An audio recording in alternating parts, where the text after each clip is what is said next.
আসসালামু আলাইকুম প্রিয় সকল পরিচিত অপরিচিত আমার কাছে দূরের আমাকে যারা দেখেছেন যারা দেখেন নাই যারা বাস্তবে দেখেছেন আর যারা অনলাইনে দেখেন।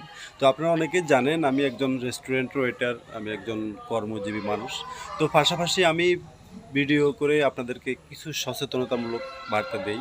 আর যেগুলা কোনো এডিট করা হয় না, সেটা কোনো প্রকার সাউন্ড ইউজ করা হয় না, একদম নর্মালি একদম বাস্তবতার বিষয়গুলা আমি আপনাদেরকে বোঝাতে চাই। তো আমার বন্ধুবান্ধব অনেকেই বলেন যে ভাই আপনি ব্যাকগ্রাউন্ড মিউজিক দেন না, আপনি কোনো প্রকার এডিট করেন না, তাহলে আপনার ভিডিও ভাইরাল হবে কেমনে? কিন্তু আপনার কথাগুলো তো সঠিক। আসলে আমি এই সঠিক বিষয়গুলা বোঝানোর জন্যই কিন্তু অনলাইনে এসেছি।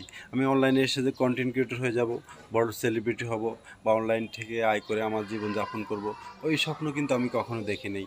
যদি এমন স্বপ্ন দেখতাম তাহলে 2017 সাল থেকে কিন্তু আমি ফেসবুক ইউজ করি। এই যে আমার এই আইডিটা না, আমার কিন্তু আরও 5-6টা আইডি ছিল। আর আইডিগুলো কারণবশত আমি হারিয়ে ফেলি।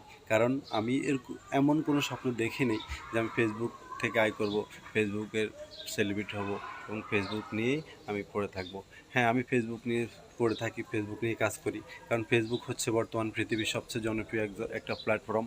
যে প্ল্যাটফর্মে আমরা যেই বাস্তব পৃথিবী দেখি, এই বাস্তব পৃথিবীর মতোই ফেসবুকও কিন্তু একটা পৃথিবী। এখানে আমরা অনেককে চিনি, অনেকের আইডির সাথে দেখি। আর প্রত্যেকটা আইডির তার অনুভূতি প্রকাশ করে, তার অনুভূতি যেমন তার পোস্টগুলো হয় তেমন। সেই জন্য আমি আসলে কোনো প্রকার এডিট ছাড়াই বা মিউজিক ছাড়াই কিন্তু আমি ফেসবুক ইউজ করার চেষ্টা করি এবং এভাবে আমি চলবো।